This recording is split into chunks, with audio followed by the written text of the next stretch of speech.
So இன்றைக்கி நம்ம எதை பற்றி பார்க்க போகிறோம்னா வீடியோட ஸ்டெபிலைஸாக எப்படி வச்சுக்கிறது அப்படிங்கிறத பார்க்க போகிறோம் ப்ரீமியர் ப்ரோ யூஸ் பண்ணி. ப்ரீமியர் ப்ரோவில் ஒரு ஆப்ஷன் இருக்குது, விராப் ஸ்டெபிலைசர்னு சொல்லிட்டு. இந்த விராப் ஸ்டெபிலைசர் என்ன பண்ணுன்னா நம்மளோட வீடியோவோட ஷேக்னஸ் இருக்குல்ல எலக்ட்ரானிக்கலி, அதாவது நம்மளோட கேமராவில் வந்து ஸ்டெபிலைசேஷன் இருக்கிறது வந்து ஆப்டிக்கல் இமேஜ் ஸ்டெபிலைசேஷன் சொல்லுவாங்க. பட் இங்கே ப்ரீமியர் ப்ரோ என்ன பண்ணுதுன்னா எலக்ட்ரானிக்கலி அல்காரிதம் வந்து அதை லேர்ன் பண்ணிவிட்டு எந்த இடத்துல நமக்கு மூமெண்ட் நடந்திருக்கோ அந்த ஷேக்கை வந்து நம்ம கம்மி பண்ணும். இது நம்ம இந்த எஃபெக்ட்ஸ்லாம் நம்ம எங்கேருந்து எடுப்போம்? ஜஸ்ட் எஃபெக்ட்ஸ் பேனல் போயிட்டு விராப் டெக்ஸ்ட் அப்படின்னு விராப் ஸ்டெபிலைசர்னு ஒன்று இருக்கும், டிஸ்டாக்ட் ஆப்ஷன் கீழே அந்த எடுத்து நம்ம இந்த வீடியோக்கு மேலே வைக்கிறோம்.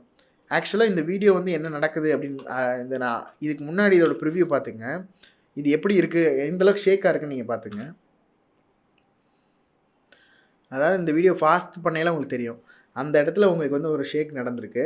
ஸோ இந்த ஷேக்கை நம்ம தவிர்க்கணும். நீங்கள் வந்து ஒரு ஷார்ட் ஃபிலிம் எடுக்கிறீங்க, ஒரு மூமெண்ட் ஷாட் எடுக்கிறீங்கன்னா உங்களுக்கு ஸ்டெபிளைஸ்டாக உங்கள் கேமரா இல்லை, உங்கள்கிட்ட கிம்பிள் இல்லை, உங்கள் மொபைலில் ஸ்டெபிளைஸ்டாக வீடியோ எடுக்க முடியலன்னு நினைக்கிறவங்களுக்கு இந்த ஸ்டெபிளைசர் வந்து ஒரு யூஸ்ஃபுல்லான ஆப்ஷனாக இருக்கும். ஜஸ்ட் நம்ம விராப் ஸ்டெபிளைசர்னு சொல்லிட்டு எஃபெக்ட்ஸ்லேருந்து நம்ம ட்ராக் அண்ட் ட்ராப் பண்ணி நம்ம வீடியோவில் ப்ளேஸ் பண்ணுறோம்.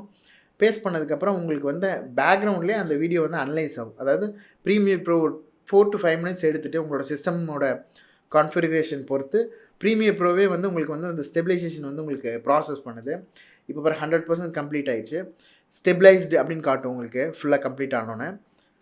இதுலேயே வந்து நமக்கு அதாவது நமக்கு வந்து ஒரு ஜூமிங் நடந்திருக்கும், அதாவது ஜூம் நடந்திருக்கும். என்னென்னா நமக்கு ஸ்டெபிளைஸ் ஆகையில் நமக்கு வந்து அந்த அந்த எட்ஜஸ்லாம் நமக்கு கட் ஆகும். ஸோ நமக்கு வந்து லைட்டாக க்ராப்பின் ஆகி தான் வரும். இதில் நமக்கு எந்த அளவுக்கு ஸ்மூத் மோஷன் கொடுக்கணும் அப்படிங்கிறது ஒன்று இருக்குது. ஸோ அதே மாதிரி மெத்தடும் இருக்குது. இப்போ இதெல்லாம் நான் புரிய வைக்கிறேன் அப்படின்னு. இப்போ இந்த வீடியோட ப்ரிவ்யூ பாருங்கள். நமக்கு வந்து அந்த இடத்துல ஒரு ஒரு ஒரு செம ஸ்மூத்தான ஒரு ஃபுட்டேஜ் கிடச்சிருக்கு. பிஃபோர் அண்ட் ஆஃப்டர் நீங்கள் பார்த்தா தெரியும் எந்த அளவுக்கு நமக்கு வந்து அந்த ஸ்மூத்தான ஒரு ரிசல்ட்ஸ் கிடச்சிருக்குன்னு. இதிலே வந்து நமக்கு வந்து பார்டர் வந்து நம்ம கட் ஆகணுமா, இல்லை ஸ்டெபிலைஸ் மட்டும் பண்ணணுமா, இல்லை எனக்கு க்ராப் ஆனாலும் பரவாயில்ல ரொம்ப ஸ்டெபிலைஸ் ஆகணுமா அப்படிங்கிறதெல்லாம் நம்ம செட் பண்ணிக்கலாம். இப்போ 50%ல் இருக்குது. இதுவே 100% கொடுத்தீங்கன்னா இன்னும் ஜூம் ஆகும், பட் இன்னும் ஸ்டேபிளாக இருக்கும். அதாவது கிம்பிள் மோஷன் ஷாட் மாதிரி உங்களுக்கு பர்ஃபெக்டான ஒரு ஸ்டெபிலைசேஷன் கிடைக்கும். ஸோ இதுதான் ப்ரீமியர் ப்ரோ வச்சு ஸ்டெபிலைஸ் பண்ணுற ஆப்ஷனு.